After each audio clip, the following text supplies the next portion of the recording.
Nabi Musa alaihissalam, sudahlah kita lupakan. Nabi Musa alaihissalam yang begitu hebat, dia pukulkan tongkatnya berubah jadi ular, memakan ular-ular tukang sihir, lalu kemudian dia bisa menyeberang Laut Merah, sebegitu hebatnya. Tapi dia tetap juga berdoa kepada Allah, Rabbi syrahli sadri, lapangkan dadaku, wa yassir li amri, mudahkan urusanku. Wahlul 'uqdatam min lisani, hilangkan sangkutan penghalang dari lidahku, yafqahu qauli, supaya kalau aku ngomong mereka paham. Saya udah ngomong sekitar 10 menit, kira-kira dari omongan saya Bapak Ibu paham kan? Anda juga kadang kita ngomong udah berapa menit pas tanya kawan-kawan, aku nggak paham mau kemana arahnya ini. Tapi di ujung akhir doa itu apa kata Nabi Musa? Waj'al li waziran min ahli, berilah Allahu Akbar, Allahu Akbar. Allahu Akbar,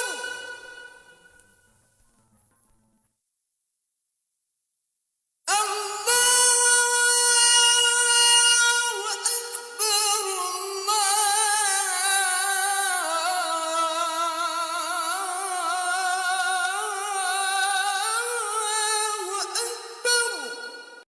ala Sayyidina Muhammad wa ala ali Sayyidina Muhammad.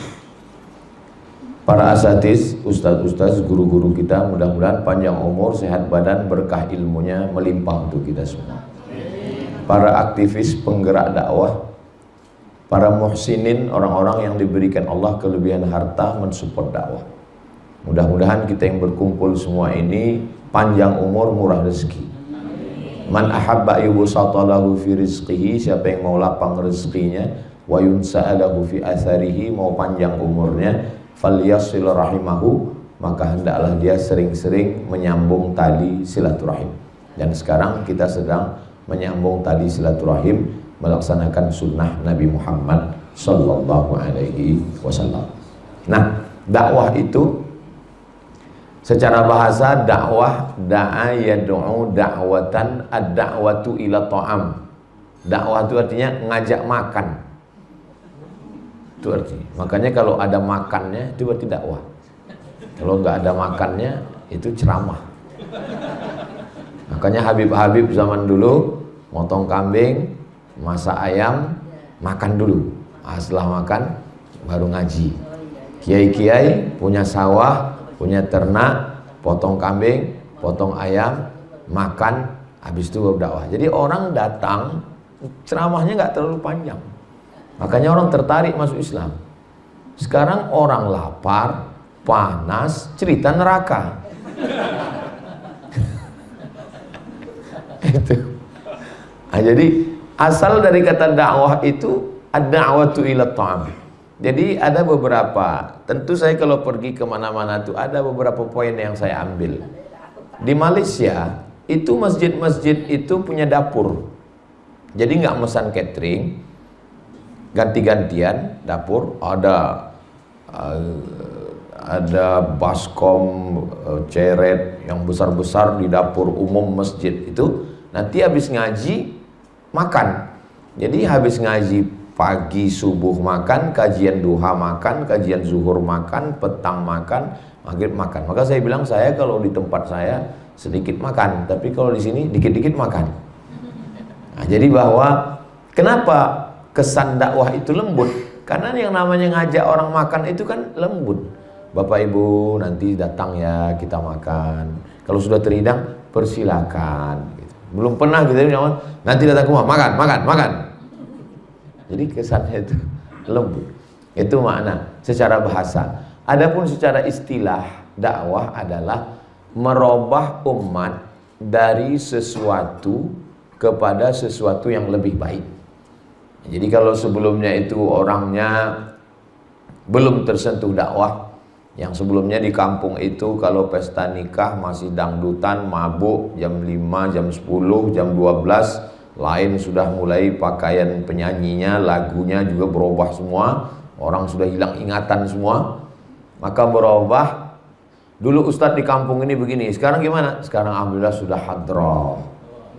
Nah, orang yang tidak mengerti proses perubahan ini, maka dia mesti tahu kronologisnya. Ini dulu aslinya begini loh, dan ini sekarang dalam proses. Oh, ini konser ini. Iya, ini dalam proses, namanya konser syariah. Ini belum finalnya, ini masih semifinal. Nanti finalnya itu begini. Daerah yang percontohan yang sudah final itu begini.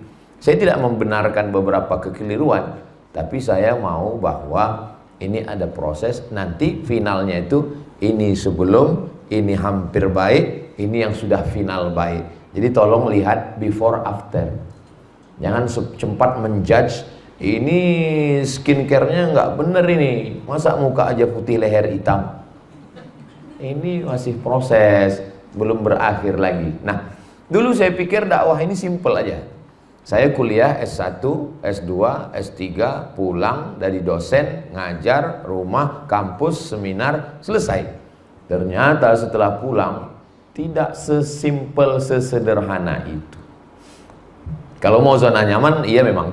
Pagi, jam 8 masuk kelas, jam 9.30 keluar, break, minum teh, jam 10 masuk, 11.30 keluar, kajian zuhur. Habis itu nanti siang jam 1 masuk, 2.30 keluar, break asar. Habis itu jam 3 masuk, 4.30 keluar, pulang ke rumah, kajian malam. Kalau mau berkutat sekitar itu, rumah, kampus, masjid, rumah, kampus, masjid, rumah, kampus, mati, selesai.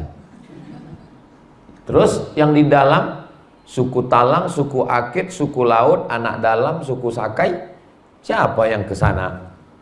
Terus yang di perkotaan, yang masih narkoba, anak-anak yang warna kulitnya malam coklat, siang silver, itu yang menyentuh siapa? Anak-anak funk. Nah, jadi ternyata kita sebagai ustadz pun mesti keluar dari zona nyaman. Jadi saya keluar dari zona nyaman dan akhirnya nyaman di zona yang tidak nyaman. Saya keluar dari zona nyaman.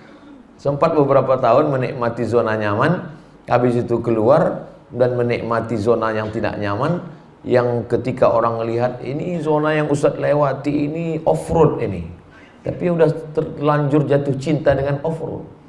Nah, jadi disitulah tidak bisa sendiri. Abdul Somad tidak bisa sendiri. Saya kalau masuk ke pedalaman, program kita setahun 3 kali masuk ke dalam itu melibatkan.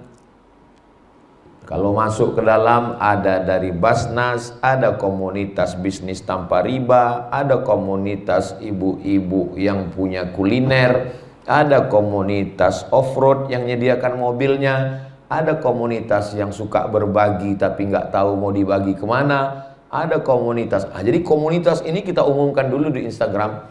3 bulan lagi kita mau masuk ke dalam. Daftar ke nomor berikut. Nanti seleksi, kita masuk ke dalam 25 orang. Tapi sebenarnya dari 25 itu adalah 50 orang dari 25 komunitas. Jadi hampir semua kecenderungan orang ini mau buat baik. Dan buat baiknya itu macam-macam, unik memang.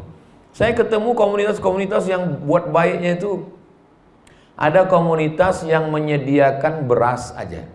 Dia nggak mau yang lain. Beras aja. Kami Ustadz kalau mau bantu beras, oke, beras ada. Tapi kalau uang nggak ada. Ada komunitas yang hanya nyabut paku di pohon bekas pilkada. Nah, jadi pagi-pagi naik sepeda ontel, bawa tang, bawa linggis, mencabut paku. Katanya kasihan pohon-pohon itu kena paku. Ada memang komunitas begitu. Ada komunitas yang ngurus anak yatim aja. Kami kalau anak yatim ada insya Allah. Jadi begitu saya keluar dari dalam hutan, videonya viral, mereka panggil. Ustadz, kemarin saya lihat video Ustadz, ya.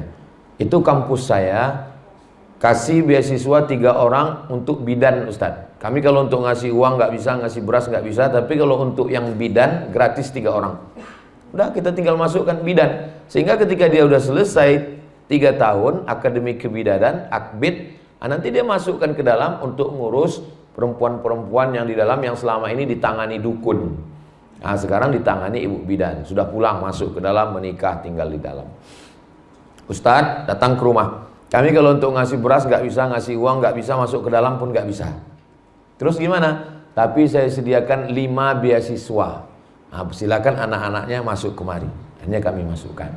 Ada satu lagi punya pondok, Ustadz saya nggak bisa ikut ke dalam, nggak bisa ngasih uang, nggak bisa, tapi anak-anaknya saya terima. Berapa Pak? Kuota 20. Siap. Letakkan di sini sampai tamat 6 tahun ditanggung semuanya. Nah, jadi memang perlu ada mercusuar yang menyala abangku. Baru setelah itu yang lain ngelihat, oh Ternyata ada nyala api ya. Ketika ada nyala, disitulah datang macam-macam datang karena sudah ada nyala api. Nah, jadi biasanya macam-macam datang, baik yang positif, haters pun datang juga. Nah, dan biasa, haters itu kan meramaikan suasana. Haters itu nggak ada lo nggak rame. Nah, jadi sampai hari ini. Dulu awalnya saya ketika dihujat, dihantam haters itu memang selera makan hilang.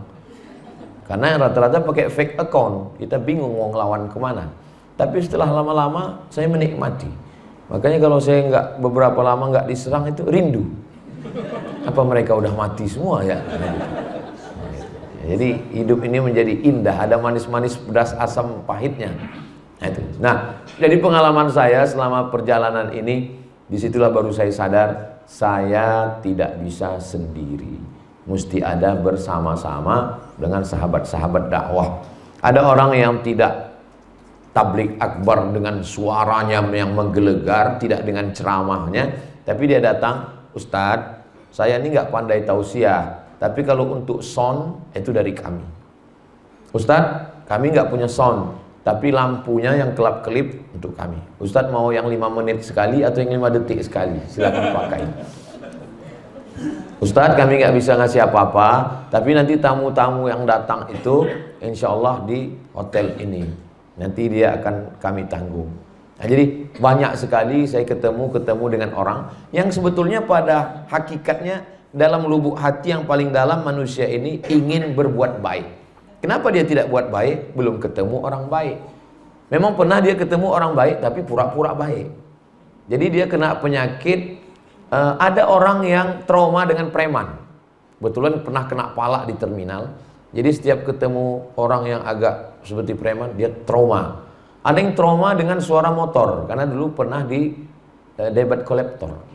Nah, jadi setiap mendengar suara knalpot yang itu mencret, takut.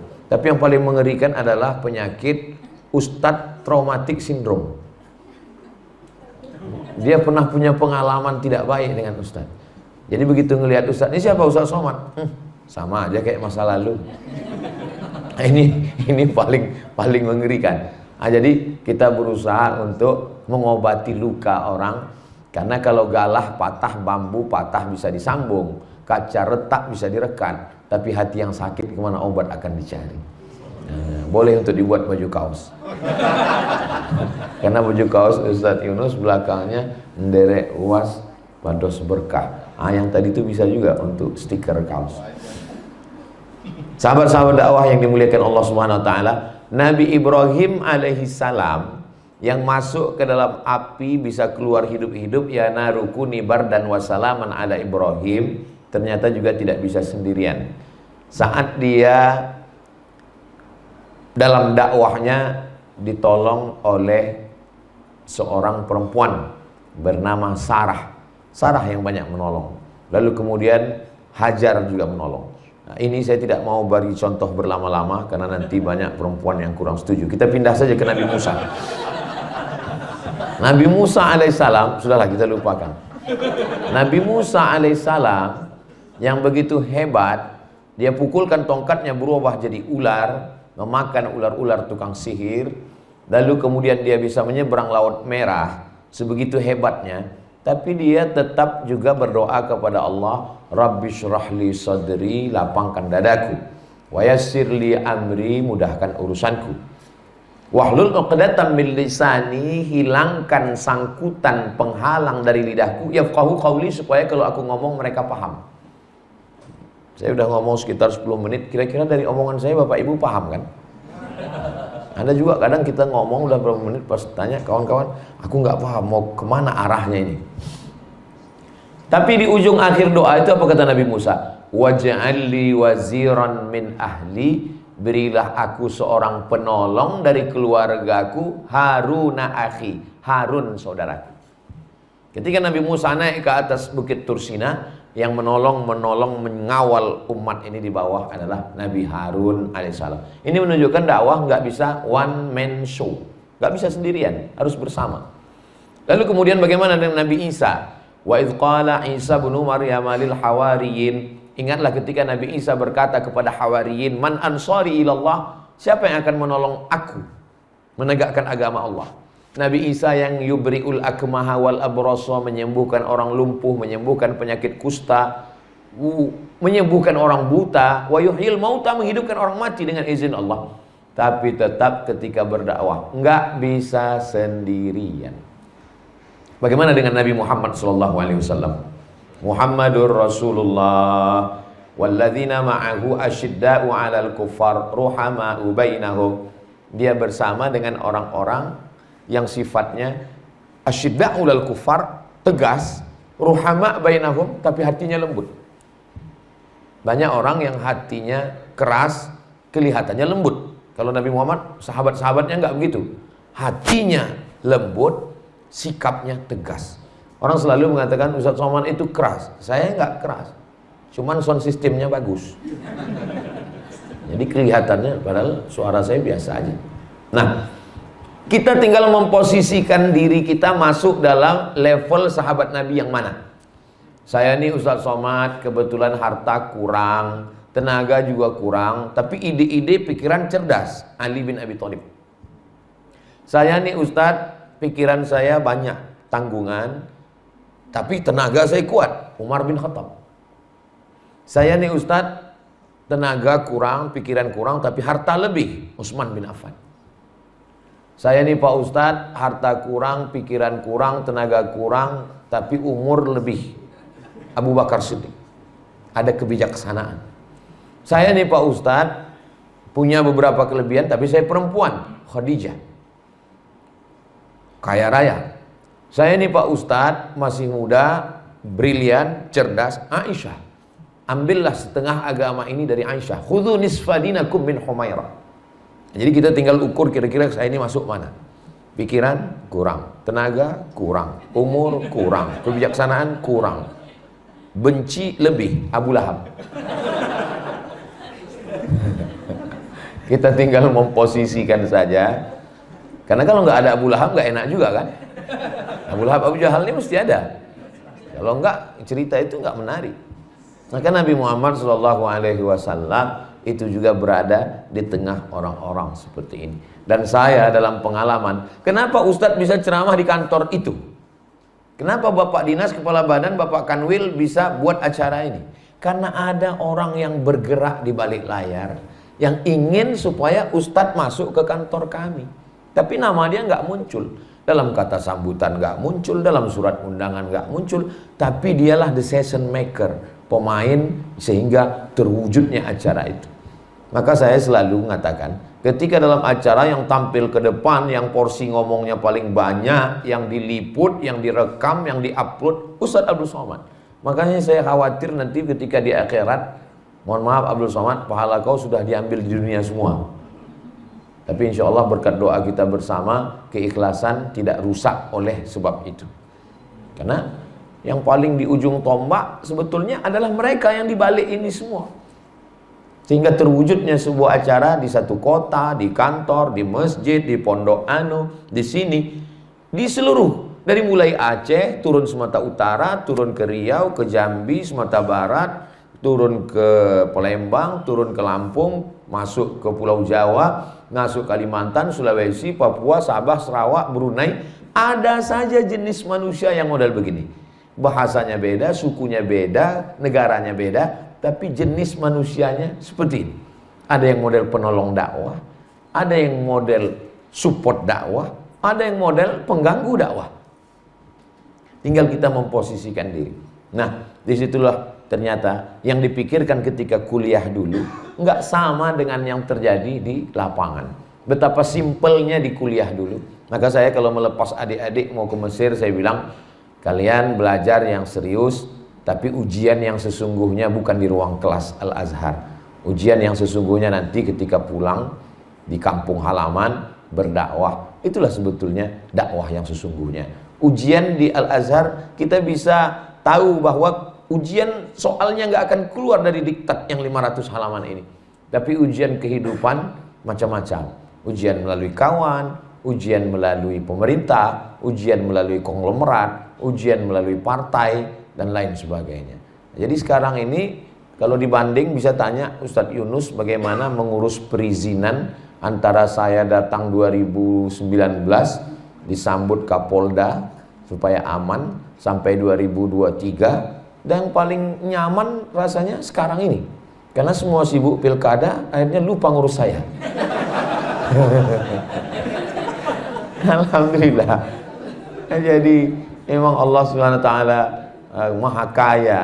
Dia ingin memainkan hati kita, melihat apakah kau bersandar kepadaku atau bersandar kepada manusia. Bersandar kepada benda binasa, bersandar kepada kawan, pagi jadi kawan, sore jadi lawan. Bersandar kepada kuasa sirna, tapi bersandar kepada Allah, kita menjadi kuat karena Allah, karena kita selalu berkata la haula wala quwata illa billah. Kalau Allah sayang kepada hamba, ista'malahu, dipakainya hamba itu untuk dakwah. Saya menganggap husnuzon pada Allah. Saya berharap saya termasuk dipakai Allah Ta'ala untuk dakwah. Maka saya ketika dulu tausiah, awal saya pulang dari Maroko tahun 2008 bulan Agustus ke Pekanbaru. 2008, 2009 saya mulai buat pengajian khusus hadis Sabtu subuh. Kenapa tidak buat Ahad? Takut mengganggu yang sudah ada. Jadi jangan buat kajian yang ganggu orang lain. Kalau kita mau menyalakan lilin, nyalakan saja lilin kita, jangan tiup lilin orang lain. Jadi saya buat Sabtu supaya yang Ahad nggak terganggu. Masjidnya masjid kampus yang nggak ada mahasiswanya kalau subuh, dan jauh dari pemukiman masyarakat, di Jalan Ronggo Warsito, kampus Universitas Riau, namanya Masjid Akramun Nas. Jadi subuh Sabtu ngajar khusus hadis, jumlah jamaahnya lebih banyak tiangnya dari orangnya. Sepertiga, imam, makmum, kiri kosong, kanan kosong. Seperti pengaturan kursi pesawat. Habis itu masuk 2008, 2009, 2010, 2011, 2012 jamaah sudah minta pindah masjid yang lebih besar karena masjid itu nggak muat lagi. 4 tahun. Setelah itu kami pindah ke Masjid Al-Falah, Jalan Sumatera, Pekanbaru Riau, yang masjidnya 2 lantai. Kami di atas, bawah bisa full. 2013, 2014 masjid itu ibu-ibu yang sudah tua dan ibu hamil komplain karena nggak bisa naik tangga. Akhirnya saya pindah ke masjid provinsi yang lebih besar 2015, 2016. Habis itu rekaman-rekaman saya mulai ditonton banyak orang. Setelah ditonton viral, setelah itu ada yang tersinggung, diusir, makin viral. Artinya apa? Berproses. Bukan berarti pulang langsung disambut karpet merah, tola al-badru alaina. Tapi proses yang panjang. Yang namanya buah itu matangnya manis itu kalau tunggu saja prosesnya. Banyak orang ingin pisang ini cepat matang, akhirnya dikarbit. Kuningnya bagus memang, tapi rasanya, rasaku belum tentu rasamu. Nah, karena ini bicara tentang masalah rasa. Orang sudah tahu, ini manisnya, ini manis karbitan ini. Ini merah semangkanya, ini suntikan ini. Nah, ini nggak benar ini. Nah, jadi kita biarkan saja prosesnya berjalan. Lalu kemudian saya masuk ke dalam hutan. Ketika bangun pulang selesai presentasi di masjid. Inilah perjalanan kami kemarin, ini masjidnya, lantainya ini tanah, dindingnya ini kayu-kayu yang lapuk, nggak usah kita senggol pakai ujung jari, bersin aja, udah copot udah. Akhirnya jamaah mengatakan, kalau gitu Ustadz, selesaikan masjidnya. Akhirnya kami bawa uang ke dalam, masjidnya selesai, lantainya keramik, dindingnya beton. Lalu kemudian sengaja kami buat selasarnya itu luas supaya siapapun media, jamaah, dakwah, komunitas yang datang nggak lagi nginap numpang di rumah Ustadz, guru ngaji dan Pak Kades, supaya bisa di pelataran masjid, sehingga ada dapur masjid, tidak lagi merepotkan masyarakat. Jadi ada yang bantu perizinan masuk ke dalam, ada yang komunitas motor, komunitas moge, komunitas trail, komunitas mobil-mobil yang masuk ke dalam off-road. Itu ketika melihat itu, dia akan menawarkan, Ustadz, nanti kalau masuk ke dalam kasih kabar lagi ya, kami suka yang begini Pak Ustadz, udah lama kami cari yang model begini nggak ketemu. Nah ini bagus sekali Pak Ustadz. Nah jadi ternyata memang disitulah baru kita ketemu yang namanya dakwah ini kalau bersama-sama. Ketika berdakwah di masjid, ya biasa aja, datang, tausiah, tanya jawab, selesai. Tapi begitu kita berdakwahnya masuk ke hutan, berdakwahnya menyelesaikan satu masalah, ada yang kita sampaikan, ada yang kita perlu support.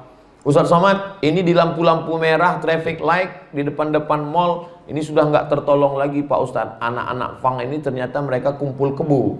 Jadi gimana caranya?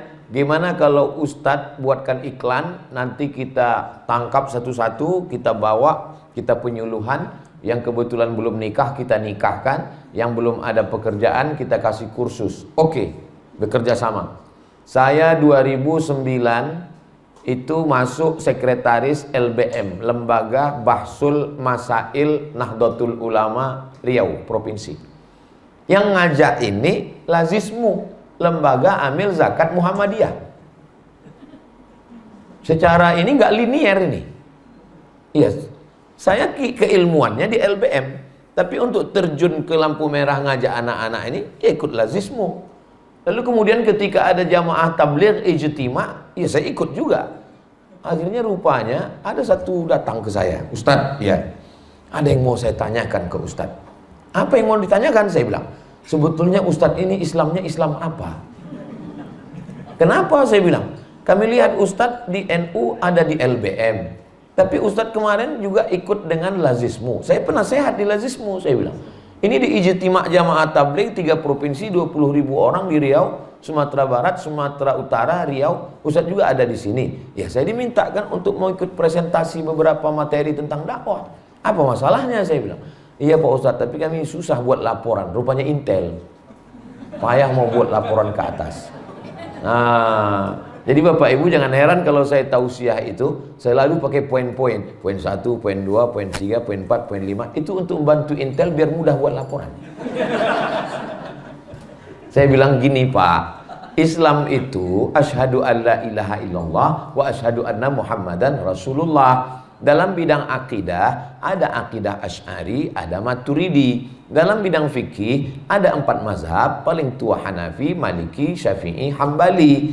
Tapi dalam ormas, ulama dulu mendirikan 1905 Sarekat Islam, 1912 Muhammadiyah, 1926 Nahdlatul Ulama, 1928 Persatuan Tarbiyah Islamiyah, 1930 Al-Jam'iyatul Wasliyah. Di Al-Jam'iyatul Wasliyah saya komisi dakwah, di Perti saya komisi fatwa, di NU saya LBM sampai 2014, di Muhammadiyah saya Lazismu. Jadi nanti Bapak kalau buat laporan, buat aja seperti saya cerita ini. Baik Pak Ustadz.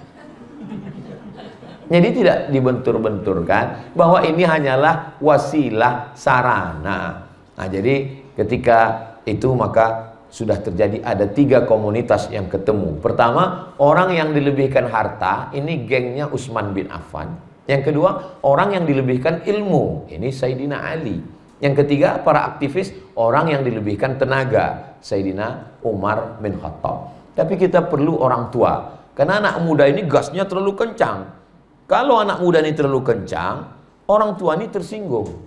Dia mau ikut nggak bisa. Terlalu kencang masuk angin. Maka mesti ada orang tua juga yang mengayomi, melindungi, yang ngasih tahu, hai kita sesama jelita. Jelita maksudnya jelang 50 tahun. Ini anak-anak muda loh, umur 20-an, 30-an.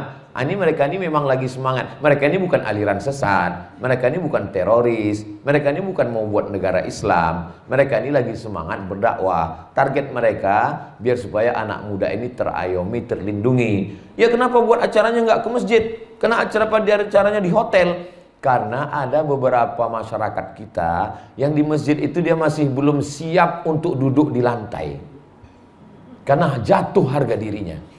Dia mesti dibuat di hotel dengan komunitas, di masjid dia kepanasan. Kalau di hotel dingin, maka dibuat dulu acaranya di hotel. Ah, nggak masuk akal Pak Ustadz. Ya nggak masuk akal, tapi masuk hati. Ada orang-orang yang di masjid ini dia trauma. Ketika kawan dia 2 kali ke masjid, meninggal. Jadi dia trauma mau tobat. Apalagi di sebagian masjid kita itu masjidnya horor. Di pintu masjid itu ada keranda jenazah. Kawan beberapa kali ikut ngaji, tobat, ninggal. Di pintu masjid ada keranda jenazah. Ikut pengajian di masjid, judul kajiannya malam pertama di alam barzah. Padahal kenikmatan alam kubur juga menarik. Cerita tentang surga juga menarik. Cerita tentang tantangan-tantangan dakwah juga menarik. Nah, jadi memang ada yang ring 1, ring 2, ring 3. Ada yang lebih parah lagi, Lord of the Ring. Anak ring 3 ini belum bisa ke masjid. Itu maka kalau saya pergi ke satu kunjungan, itu nggak semuanya acara di masjid. Yang biasanya acara di masjid itu subuh. Kalau subuh memang saya minta di masjid, karena subuh itu ring 1 itu yang udah ngaji. Tapi kalau untuk yang tablik agar malam, itu pasti di tanah lapang, stadion. Kenapa? Karena mungkin dia nggak ada niat ngaji. Tapi pas dia lewat di tanah lapang, dia lihat rame, makan bakso dulu Ketika sedang makan, dia dengar ceramah. Oh, ya udah dia pergi. Tapi itu berkesan di hatinya. Yang ujung-ujungnya nanti dia akan ngaji di ustadz kota tempatan. Jadi kedatangan saya tidak merusak ustadz yang ada. Ini tablik akbar kita ini hanya sekedar mengenal Islam ya. Tapi nanti habis ini ngaji. Ngaji tauhidnya dengan Kiai Anu. Ngaji fikihnya dengan Kiai Anu. Ngaji akhlak tasawufnya dengan Kiai Anu. Nanti kita akan kembali, nanti ketemunya tahun depan. Jadi selalu di setiap kota. Saya bagi semua provinsi sama jatahnya 4 hari. Aceh 4 hari, Sumatera Utara 4 hari, walaupun kelahiran saya 4 hari. Kepulauan Riau 4 hari, Sabah 4 hari, Sarawak 4 hari, Brunei Darussalam 4 hari, Malaysia 4 hari, termasuklah Jawa Tengah 4 hari dalam setahun. Jumat, Sabtu, Ahad, Senin. Senin saya mesti pulang, karena kalau lebih 4 hari dikhawatirkan buka cabang. Makanya kekurangan nyusun jadwal begini ini ada kelebihan, ada keuntungannya. Kelebihannya, saya tidak bisa ditarik-tarik oleh siapapun. Tidak bisa kepentingan orang kaya, politikus, siapapun nggak bisa menarik-narik. Tapi kekurangannya, saya tidak bisa hadir momen. Ustadz, nanti ceramah di tempat kami momen haul ya, nggak bisa. Acara ulang tahun partai ya, nggak bisa. Nah, jadi kalau udah saya tetapkan 4 hari, ya 4 hari. Saya nggak masalah, karena setiap kali orang Semarang minta jadwal, saya akan kasih nomor Ustadz Yunus. Dialah bemper saya. Jadi orang nggak marah sama saya, marahnya dengan beliau. Alhamdulillah sampai sekarang tidak berefek kepada pembelian kacamata. Karena beliau tidak merasa itu sebagai ancaman, dia tahu bahwa yang ngatur pembeli itu adalah Allah. Lagi-lagi masalahnya ada pada tauhid. Mentauhidkan Allah subhanahu wa ta'ala. Nah, jadi sebenarnya kita ini secara umum terdiri dari 3 komunitas. Pertama yang diberikan kelebihan fikiran, para cendekiawan, para alim ulama, para kiai, tuan guru, asatis. Ada yang diberikan kelebihan tenaga, inilah adik-adik kita para aktivis dakwah. Ada yang diberikan kelebihan harta, Utsman bin Affan.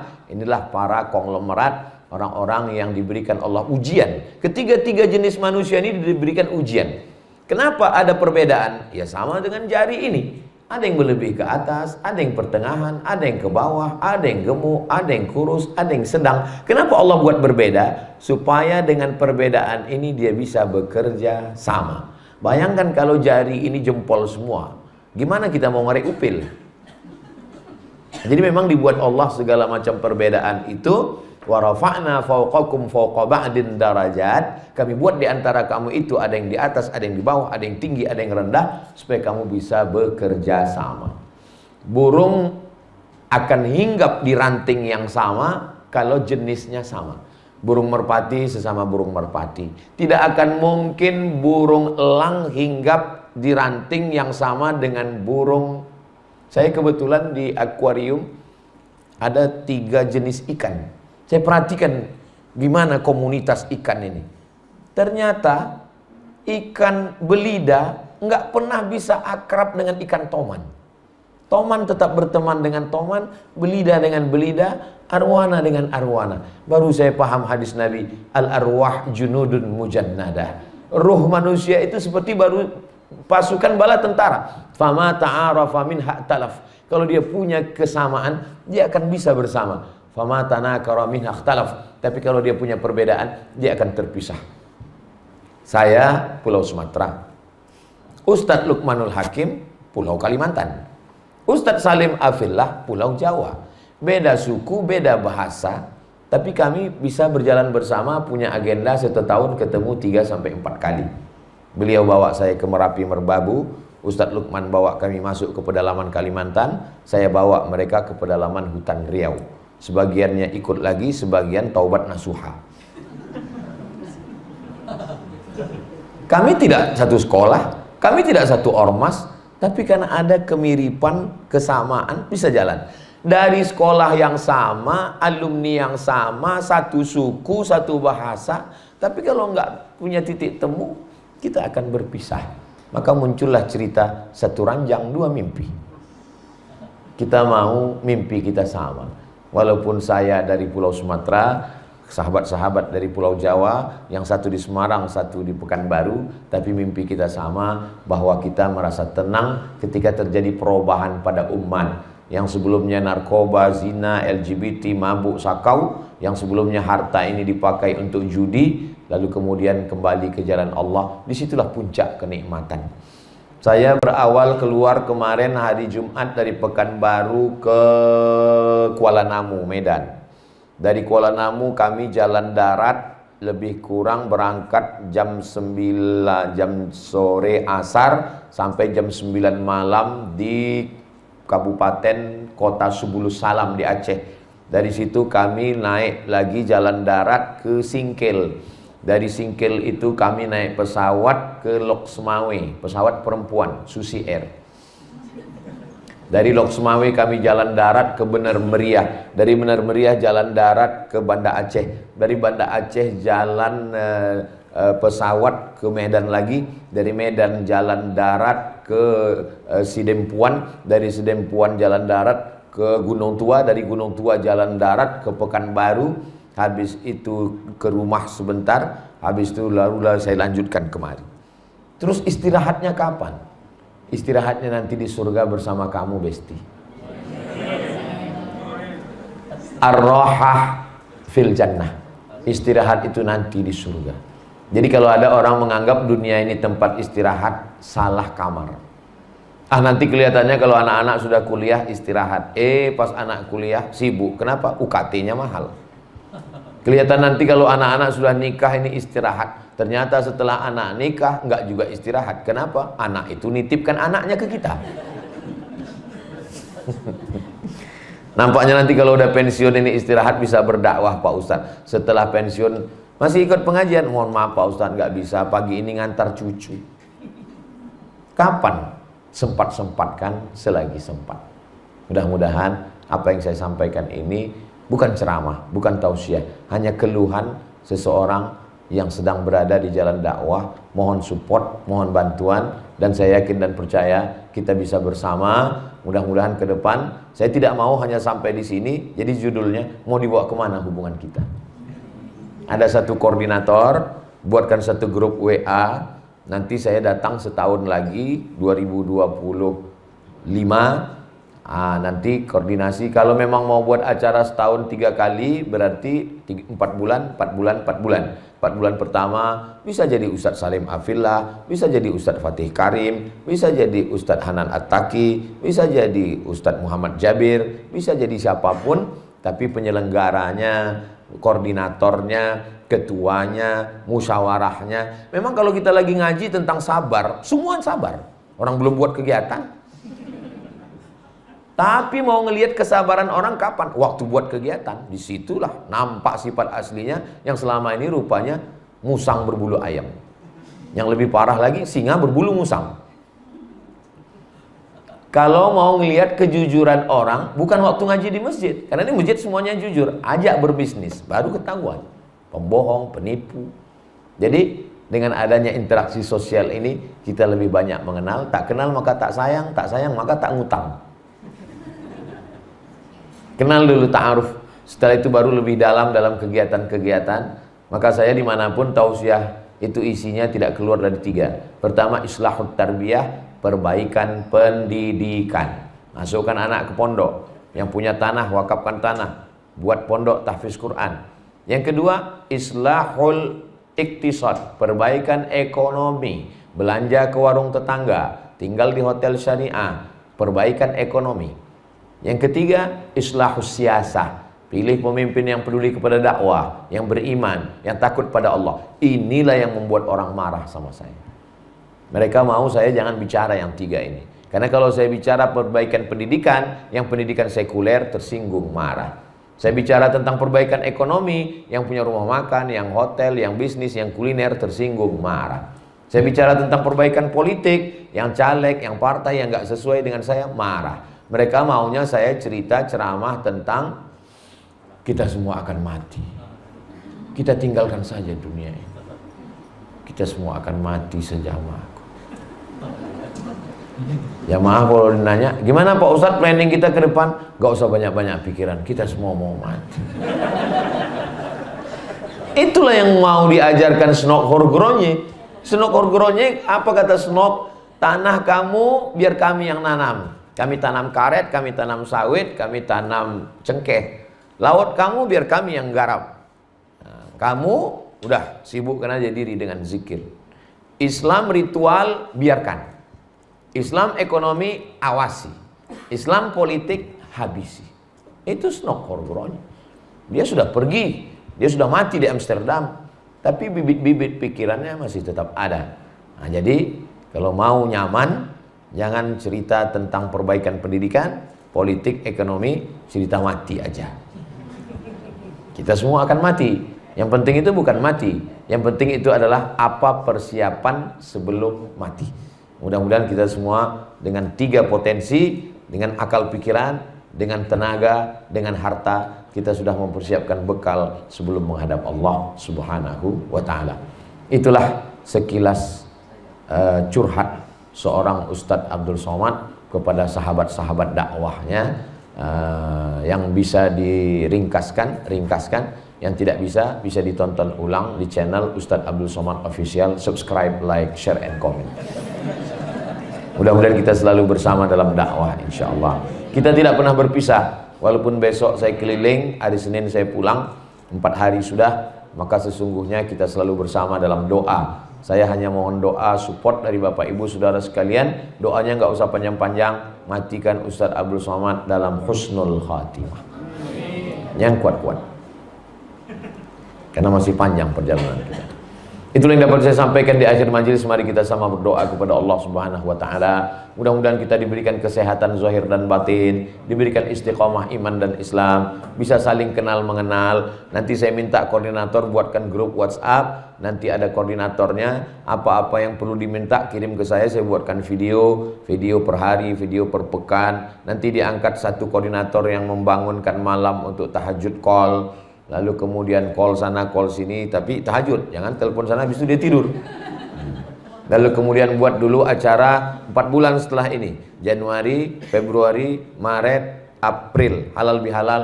Nah, buat satu acara besar, siapa ustadznya, di situ akan terlihat nanti apakah yang 3 komunitas ini solid atau tidak, yang nyumbang pikiran, yang nyumbang tenaga, yang nyumbang harta. Nah, di situ baru kelihatan laporannya, kejujurannya. Mudah-mudahan kita selalu bersama dalam dakwah insyaallah. Ala hadhihi niyah, untuk niat yang baik-baik ini. Al-Fatihah. A'udzubillahi minasyaitonir rajim. Bismillahirrahmanirrahim. Alhamdulillahirabbil alamin. Arrahmanir rahim. Maliki yaumiddin. Iyyaka na'budu wa iyyaka nasta'in.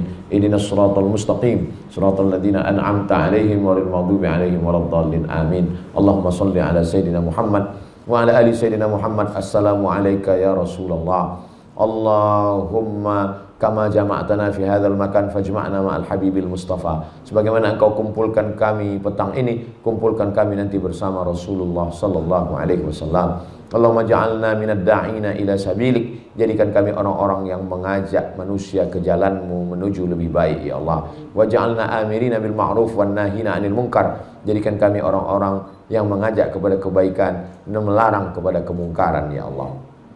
Allahumma alif baina qulubina, satukan hati kami. Wa aslih dzata bainina, damaikan di antara yang bertikai di antara kami. Allahumma ja'alna minal mutahabbina bijalalik, jadikan kami orang-orang yang bersaudara karena Engkau. Adhillana tahta zilli arsyika yauma la zilla illa zilluk, berikan kami naungan di bawah singgasana arasmu ketika tak ada tempat bernaung kecuali hanya Engkau saja. Yauma la yanfa'u malun wala banun. Hari itu tidak ada guna harta dan anak illa man atallaha biqalbin salim, kecuali orang yang datang menghadapmu dengan hati yang bersih ya Allah. Allahumma tahhir qulubana minasyirki wal kibriyai wal riyai wal azamah. Bersihkan hati kami dari syirik, dari angkuh, dari sombong, merasa besar, dari hasad dan dengki ya Allah. Allahumma aftah bainana wa baina qaumina bil haqqi wa anta khairul fatihin. Bukakan pintu hijab antara kami dengan umat kami, sehingga kami bisa bersama-sama berbuat amal soleh dalam kebaikan ya Allah. Rabbana taqabbal minna innaka antas samiul alim. Terima amal kami, Engkau Maha menerima. Wa tub alaina innaka antat tawwabur rahim. Terima taubat kami, Engkau Maha menerima taubat kasih dan sayang. Rabbana fir lana dzunubana, ampunkan dosa kami, wali abaina ayah kami, wali ummahatina ibu kami, wali azwajina pasangan hidup kami, wali dzurriyyatina anak cucu keturunan kami, wali man hadarana, semua yang hadir di majelis ini ya Allah.